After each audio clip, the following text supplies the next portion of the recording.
Hey, everybody, this is Mark Dilatush from New Patients Incorporated and NPI Education. This is our podcast for, I believe, June of 2023. And you might have noticed a theme to our podcast recently. We're bringing in some high-level power speakers to come in and help us with some of our complementary content to marketing dental practices. And today I have Syed with me. Syed and I go way back, probably 3 or 4 years. I guess that's not way back, but back far enough to we built some of the courses in the fee-for-service journey on MPI education. Syed was very gracious in contributing there, and talked a lot about efficiency. And then he called me the other day, probably about 2 months ago, and said, hey, Mark, I wrote this book. And I said, really? Because he knows I've written books too. And we talked about how incredibly difficult it is to find the time to write a book. We joked around with each other for a little while. I said, what's your book about? And he says, it's the art of patient re-engagement. And I said, well, we have to do a podcast together, because I know as a dental marketing company, like most dental marketing companies don't really focus on patient re-engagement because they want you to want more new patients so they get more new business, right? Okay. Well, we're the opposite of that. Like, we've been telling people for 30 years, make sure your back door is closed before you bring new into the front door. It's just the right thing to do for your dental practice, right? And I know Syed. Now, Syed, you're a master black belt in Six Sigma. Six Sigma, which is the study of efficiency. Is that correct? Yeah, that's okay. Yes. So you look at the business and you look at the different processes and you say that, how can I make this business so powerful that it stop producing any waste, basically at a higher efficiency level? How do you bring it to a higher efficiency level? So right. And then it's come to me and say, hey, Mark, how can I compete with all the DSOs out there? Right? Being, marketing differently is one thing, but being more efficient is another thing, right? There's a little more flexibility when you're a solo doc. You can be more flexible and you can be more efficient than a gigantic large corporation with different levels of managers and coaches and everything else. So anyway, I have the expert of the experts here. And I know you own a software company. Your software company's name is? mConsent. mConsent. Okay. And you do, and we provide your software to our clients. Anything from document imaging, document storage, patient questionnaires, online eligibility, and so on and so forth. So those are the efficiency areas that you're key in. So you wrote this book called Art of Patient Re-Engagement, and I'm thinking you have some data behind this book. Absolutely. Okay. Absolutely. So tell me what the art of patient re-engagement is.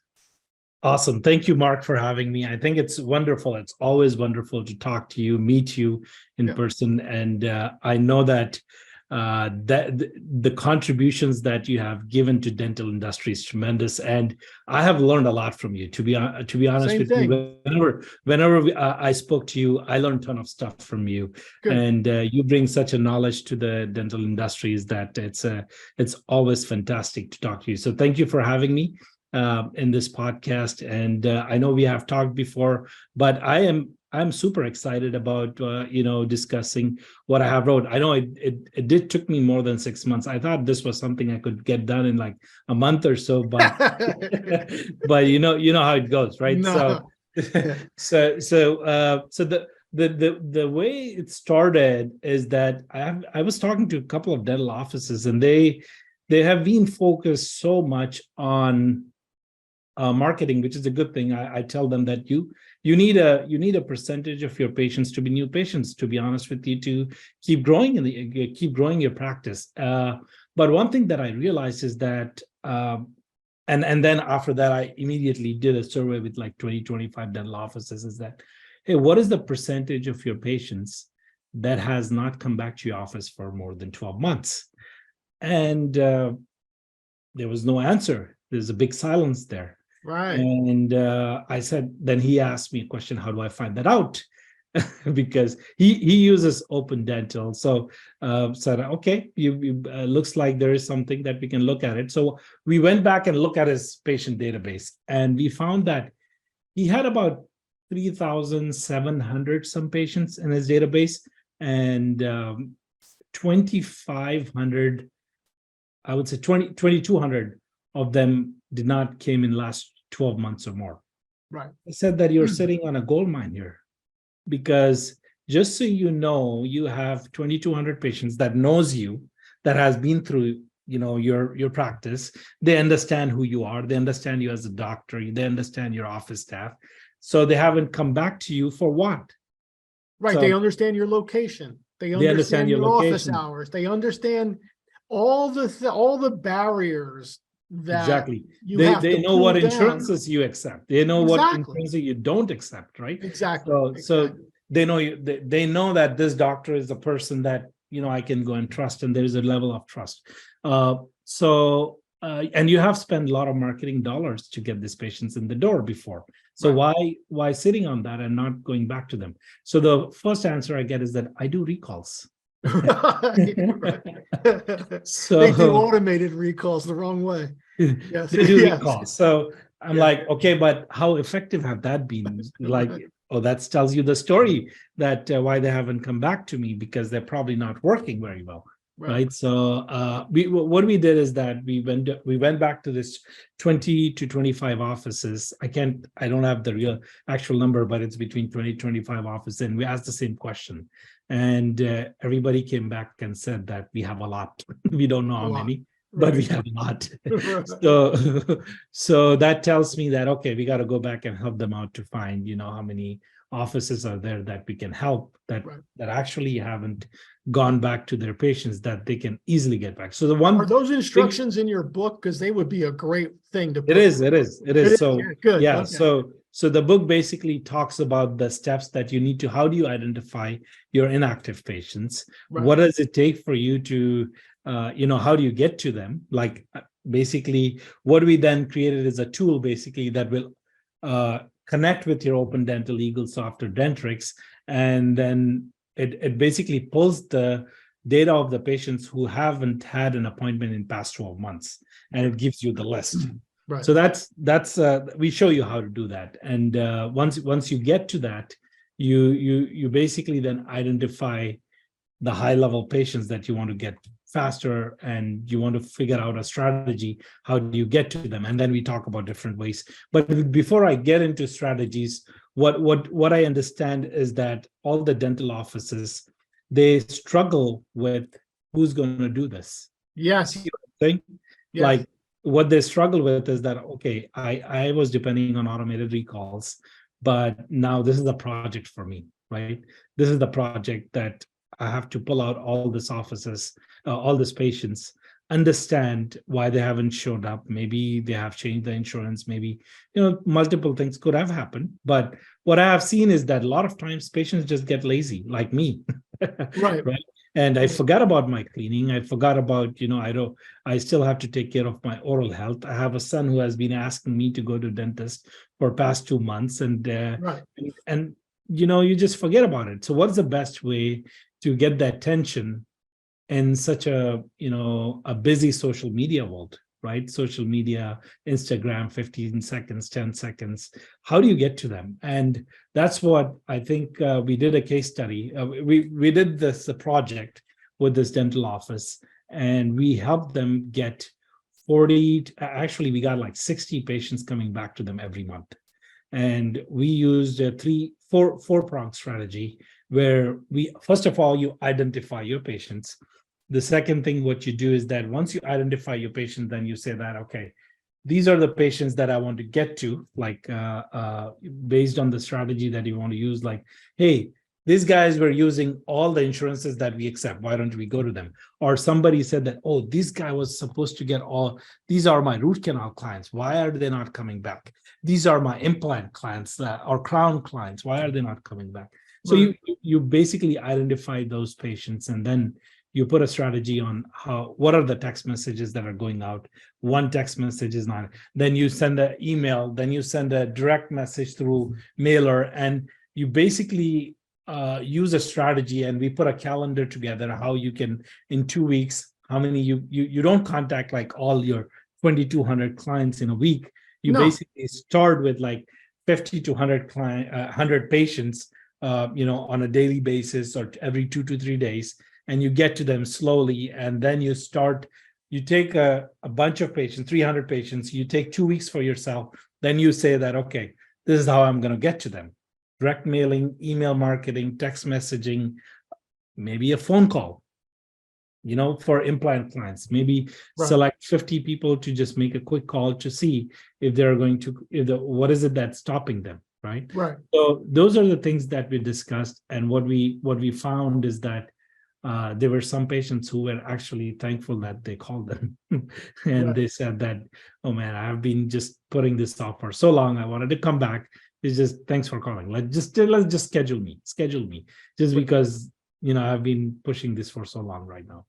So that's what overall I gave you the picture of what we did in like maybe 5 minutes, but Right. what goes in the details of how do you work with this, the emails and the text messaging and how many times, and the details of what has worked for us. So we documented that, what has worked in this case study, and I think it helps dental offices. So for everybody out there listening to this, from the dental marketing standpoint, almost all of you are still at or beyond capacity for patients and available appointments. But that capacity is getting closer and closer and closer to today. Most, if not all of you, are having a difficult time finding people to work your front desk, just a body to work your front desk, let alone get them trained and get them up to speed and get them, legitimately useful as a part of your overall overhead, right? But I can tell you from a macro standpoint that the U.S. dentistry is nearing the end of this post-COVID era where there's more patients than there are dentists, where there's more patients than there are workers, where, as frustrating as it was, or as great as it seemed to you, and I'm sure some of you thought you were the best dentist in the world because you had so many patients calling your office trying to get into your schedule, that is about to end.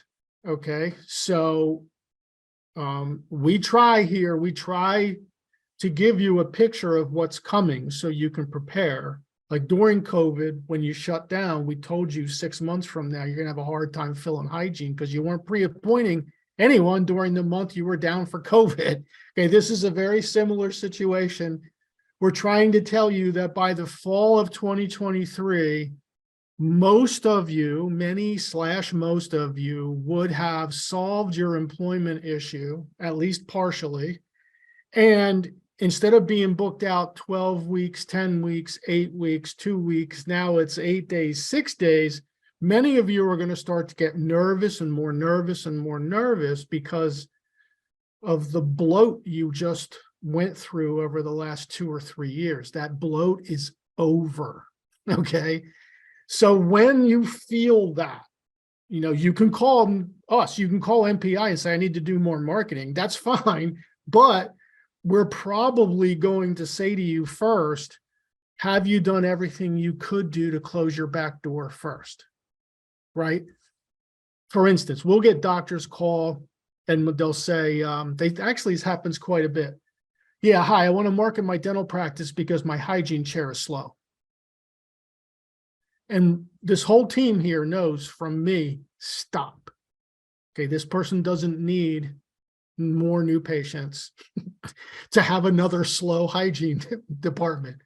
This person needs like almost practice management training, because if it's an office that's been open for 5 or 6 years and it's a one doctor practice and one one hygienist 3 or 4 days a week, they should already have a hygienist and a half if their back door wasn't closed. So this is an example. What Samad is putting forward here is during this time frame, when you see your schedule getting closer and closer and closer to you, and it's no longer filled out to make you happy, right?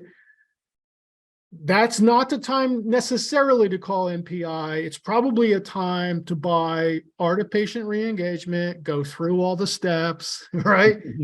Implement what he's saying, because all of you have, like he's saying, 2,200 patients that you're not really communicating with.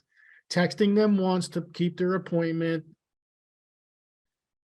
sending a recall and a postcard once. Maybe that's all you're doing. And you know why? Because you were busy enough already and you didn't have anybody at the front desk who wanted to do it or who was capable of doing it. That's going to end. All of that stuff's going to end, right? So how do people get this book, Samad? So the book is available on Amazon. Amazon? And, Okay. Yeah, and it does have a physical copy. So it Okay. looks like this. And also there's a digital copy that they can download on their Kindle and just basically go through that. So both of those are available on both of those are available on Amazon. Okay, And so if you look up Art of Patient Reengagement on Amazon, you'll find it, right? yes. So all you have to do is just type it in the search for Amazon, and it just pulls up the book, and you should be able to look at quickly. It's not a big book. It doesn't have 300 pages. It's less than 100 pages. Okay. But it's a quick read, but it gives you a ton of value. And the value is it's basically to help you understand. The big win for me is that if you go through this book, and the one thing that you can get out of this book is that how is it that I'm able to identify what is my inactive patients look like. That's the first thing. Who's walking out my back door? Because they're not in the front door. They're just ready to walk out the back door. Right? Exactly. Yeah. Exactly. And that's a big win for this book. If the dental offices start looking at those inactive patients, right, and having a process to look at this on a monthly basis, on a bi-weekly basis, maybe like 2 times a month, just talk in your morning huddles, talk on a weekly meetings or a Friday meetings that you do, is like, do we have a list of at least 50 to 100 patients that hasn't shown up for past 12 months? Can we pull that out? And let's find time within this team so that we can automate we have a tool that you can use it to just automate those text messaging and emails. But if you don't want to use the tool, you can always pick up a phone and make a few calls and just ask them if they're ready to come back. And that's the easiest thing to do is that when you call, like if somebody calls me and say, hey, Samad, you didn't come for your cleaning for past 12 months. Everything okay? Just wanted to make sure that you're doing fine, right? And people appreciate that. There's nothing wrong with it. And getting a call from your doctor's office is not a bad thing. It's just that they care about you. That's how I feel it. Right. We used to, yeah, back in my McKinsey management days, we would just give them, because and this goes to your point, it's really difficult to get a dental practice to measure. And before people think I'm picking on dentists, I'm not. Look, you have the hardest job in the world. You do surgery for 8 hours a day. I'm not picking on dentists here, okay? It is difficult to add a task, right, to a list of 9,000 tasks, right? So, so we get it. So when we give you these, we're like we understand it's really difficult to get you to build this into your daily, weekly, or monthly routines. We totally get it. Back in the McKinsey days, I used to break it down to the absolute most simplest form possible, which was go run an overdue recall list for the last 12 months. Those are the people who were due in the last 12 months who never made it in. Mm-hmm. And then go run a new patient list over the last 12 months. So if you have like 240 new patients and 480 patients on your overdue recall list, you're going to shrink. Mhm. 100% of the time, you will shrink. Okay. And what you're saying is, if I could just get 120 of these 480 over here, right? Then Mhm. it would be 360 and 360. At least I'm not shrinking, right? Right. You can break it down to really the simplest possible thing to make it the fastest and easiest thing to measure. Get the book, learn how to, put those instructions in front of someone you delegate and trust, and have them bring the numbers to the team meeting every month. Mhm. It's just another KPI, but it's a gigantically important KPI, right? I mean, it literally is the healthier practice moving forward. True. Because if those numbers are equal, or if this number's higher, I can tell you what's going to happen to your revenues sooner or later, right? They're going to go down. It's just like any business. If we lose more clients than we gain, then our revenues are going to go down. Same thing with your business. Same thing with any business, right? Absolutely. Yeah. Samad, thank you so much for taking the time today to share your book and your knowledge with our podcast audience.